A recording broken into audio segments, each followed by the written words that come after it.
Bien, continuamos con nuestro filósofo Marx. Ahora vamos a hablar de las ideas de Marx sobre el poder, ¿sí? Cómo iba a transformar el poder la revolución obrera. Entonces, fíjense, Marx está diciendo que los obreros están siendo esclavizados, son parte de un proceso de esclavización que ha venido a través de la historia. Primero había el amo y el esclavo, luego el noble y el siervo, y ahora el burgués y el obrero. Entonces, al presionar al obrero, como los obreros son más en cantidad, ellos se van a poder unir y derrocar al capitalista. ¿Y qué es lo que se va a conseguir con esto? La revolución obrera. ¿Cuál es el producto de la revolución obrera? Esto es muy importante. Una sociedad sin clases. A través de la historia, dicho de manera simple, podríamos decir que hay dos clases, los explotadores y los explotados, los amos y los esclavos. Entonces, para Marx, la historia de la humanidad es la historia de la lucha de clases. ¿Y cómo se va a detener esto? Se va a detener con la revolución obrera. Porque el obrero va a generar una sociedad sin clases, una sociedad donde no haya amos ni esclavos. ¿Y cómo va a ser esto? Eliminando la propiedad privada. ¿Por qué hay amos y por qué hay esclavos? Porque hay unos que tienen mucho y otros que tienen poco. ¿Cuál es la solución? Que las personas no sean dueñas de las cosas, porque si las personas son dueñas se va a dar esa desigualdad y va a haber amos y va a haber esclavos. ¿Quién tiene que controlar las cosas? El Estado. Entonces, fíjense la crítica de la izquierda. La derecha dice el empresario tiene que controlar la empresa y ese empresario con su dinero termina viajando por el mundo, poniéndose casas, comprándose una isla, ¿sí? En cambio, la izquierda dice, no, no es el empresario el que tiene que manejar la plata de una fábrica, sino el Estado. Entonces vos tienes una fábrica súper productiva y en vez de que unos empresarios se hagan millonarios, que la maneje el Estado y con el dinero de esa fábrica el Estado no se va a comprar islas, no va a ir a viajes a Europa, no, lo que va a hacer es poner salud, educación. Entonces, que el Estado sea dueño de las cosas y no las personas y así ya no va a haber clases. Un mundo sin clases sociales. Entonces, tu casa es del Estado, el Estado te manda comida, ¿sí? Vos tienes que trabajar, pero ya no trabajas por dinero, trabajas en lo que te gusta y en lo que tú quieres, al menos en la idea teórica del socialismo, en la idea romántica del socialismo, ¿sí? El trabajo te obliga a trabajar por dinero en cosas que no quieres, pero si el Estado ya provee todo, cada uno puede dedicarse a lo que más le guste y trabajar ya no por dinero, sino por realización personal. Entonces, la revolución obrera va a llevar a una sociedad sin clases, en las que ya no va a haber ni amo ni esclavo, porque no va a haber propiedad privada. Bien, entonces, para Marx, ¿cuál es la función del filósofo? Para Marx, la función del filósofo es acelerar este proceso. En la historia hay ciertas desigualdades que quedan encubiertas. Por ejemplo, cuando hay una revolución como la francesa, se habla de libertad, igualdad, fraternidad, pero al obrero se lo esclaviza y se le hace creer que es libre. Entonces un obrero podría ir feliz a trabajar, podría ir como los enanos de Blancanieves, ay jo, ay jo, ay jo, ay jo, ay jo. Entonces alguien tendría que ir y decirle, oye enano, ¿sabes qué? Estás yendo a trabajar una mina, tienes 80 años, ya deberían darte jubilación, ¿cómo te van a mandar con un pico a una mina? No tienes ni casco, ¿qué haces ahí cantando si estás trabajando? ¿Y quién se lleva toda la plata del trabajo de los enanos en la mina? La reina maligna. Entonces alguien tiene que ir donde los enanos y decirles, oye, no vayan cantando a la mina, aijo, aijo. No, lo que tienen que hacer es rebelarse contra la reina malvada. Y entonces que el dinero de su trabajo sea para ustedes, ¿sí? Entonces, ¿cuál es la función del filósofo para Marx? Los filósofos, dice Marx, se han encargado de pensar el mundo. Y no hay que pensar el mundo, de lo que se trata es de transformarlo.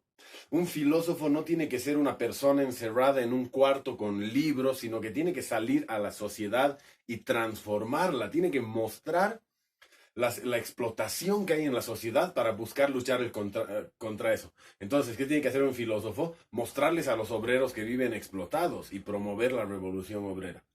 Bien, este mundo ideal de una sociedad sin clases, donde no hay ricos y pobres, ¿por qué no se ha dado? Ya estamos más adelante en el tiempo y vemos que hasta ahora no se ha dado la revolución obrera. ¿Cuál es el problema? Primero, un problema que Marx ya veía en su época es la religión. Marx tiene una frase famosa que dice, la religión es el opio del pueblo, y el opio es una droga que adormece. Entonces, la religión adormece al pueblo. ¿Cuál es la lógica de Marx contra cierto tipo de cristianismo? Porque un religioso puede ser un rebelde, y en Latinoamérica hemos tenido muchos curas rebeldes, ¿sí? Pero, ¿qué es lo que pasa con esto de la religión es el opio del pueblo? Que al pueblo se le dice, ¿sabes qué? Este mundo es para sufrir, y en el otro mundo vos vas a ser feliz. En este mundo se viene a sufrir y en el otro mundo eres feliz. La religión dice cosas como bienaventurados los pobres. Entonces, si vos eres pobre, eso está bien, porque luego vas a ir al cielo. Bienaventurados los pobres.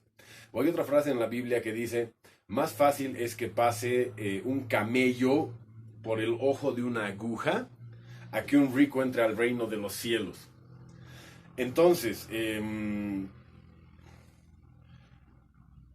uno de los motivos por los que el pueblo no se rebela es que ellos tienen fe en que va a haber una mejor vida después de esta. Pero si tú le mostrases al pueblo que no hay una vida después de esta, entonces estarían más dispuestos a rebelarse. ¿Por qué están dispuestos a sufrir? Porque en la vida eterna van a tener muchas garantías y van a poder ser felices. Pero si no hay tal vida eterna, entonces este es el momento de ser feliz. Entonces tienes que levantarte y luchar por lo tuyo. Bien, seguimos respondiendo a la pregunta, ¿por qué no se rebelan los obreros para generar este mundo de una sociedad sin clases? Un motivo, la religión, como dice Marx. Otro motivo es la vanguardia. ¿Cuál es la teoría de la izquierda? Que los obreros se rebelan y sacan del poder a los burgueses. Entonces, aquí están los obreros y ya no hay burgueses en el poder. ¿Quién va a tomar el poder ahora? El pueblo. El pueblo va a tomar el poder. El partido obrero. Pero fíjense, alguien va a tener que manejar los autos, alguien va a tener que ir a las minas, no todos los obreros van a poder volverse políticos. Entonces, aquí están los obreros que han hecho la revolución y han sacado a los burgueses, pero unos tienen que volver a la mina, otros tienen que volver a la fábrica, y solo algunos se quedan en palacio de gobierno a gobernar. Y a través de la historia, como en la mayoría de los sistemas políticos o todos los sistemas políticos que ha tenido el ser humano, estas personas que se quedan a gobernar como que se vuelven una élite, como que empiezan a vivir mejor que los demás. Fíjense el caso de Fidel en Cuba, les doy un ejemplo famoso. Él tiene unos habanos, siempre fumaba este Fidel unos habanos carísimos, y la gente del pueblo común no podía fumar esos habanos.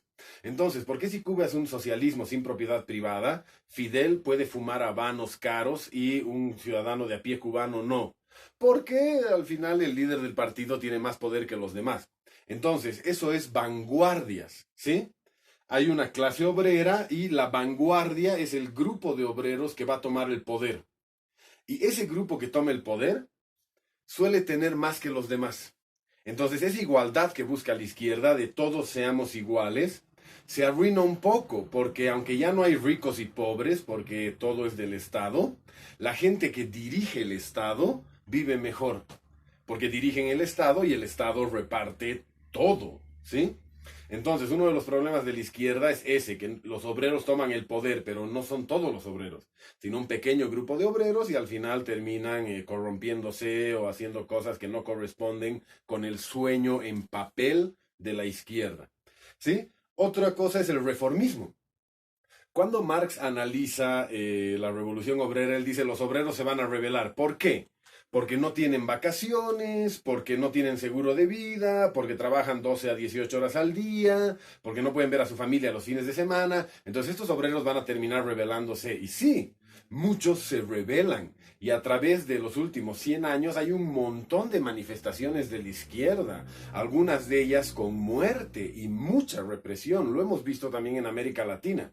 Pero en vez de lograr una revolución mundial, lo que logra esta izquierda se conoce como reformismo. Uno de los motivos por los que no se da la revolución obrera es el reformismo, ¿sí? ¿En qué consiste el reformismo? En que cuando salen los obreros a luchar a la calle, en vez de tomar el poder, se les da algo. Es decir, salen los obreros a la calle a luchar en Estados Unidos y luchan por las 8 horas de trabajo. Y no toman el poder, sino que se les dice ya. Ahora hay una ley en la que solo hay 8 horas de trabajo y entonces se calman. Y luego siguen malas condiciones, empiezan a salir ya. Ahora hay una ley en que todos tienen derecho a vacaciones pagadas. Ahora hay una ley en que hay seguro de salud. Entonces, cuando la calidad de vida del obrero mejora, su probabilidad de rebelarse contra el sistema disminuye. Los romanos tenían una frase que es pan y circo. Cuando el pueblo tiene pan y circo, no se va a rebelar. Un pueblo que tiene comida y entretenimiento no se va a rebelar. Entonces, un obrero que tiene una casita, sus hijos van al colegio, que tiene un auto, no se va a rebelar. ¿Quién se va a rebelar? El obrero oprimido que no tiene vacaciones, que no tiene seguro de salud, que no tiene nada, ¿sí? Entonces, ¿qué hace el capitalismo?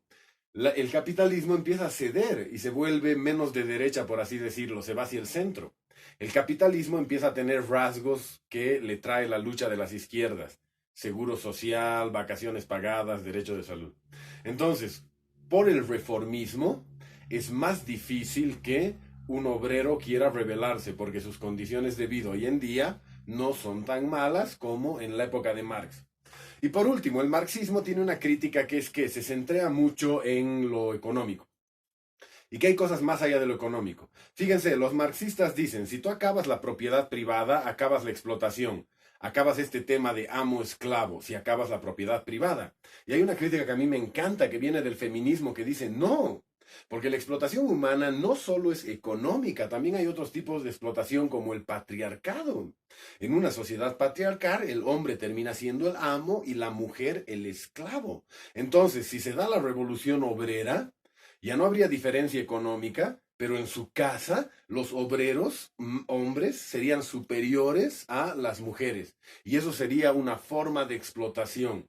Entonces, si quieres acabar con la explotación, no solo tienes que ver lo económico, también tienes que ver otras relaciones sociales. Bien, como resumen, Marx lo que busca es la revolución obrera, la predice en realidad una sociedad sin clases. ¿Por qué no tenemos esa sociedad sin clases? La religión duerme a la gente, según Marx. Las vanguardias, donde la izquierda ha triunfado, no ha sido tan lindo como en papel. El reformismo, que cada vez la derecha ha ido suavizando. Y falta de visión no económica como las críticas del feminismo. Bien.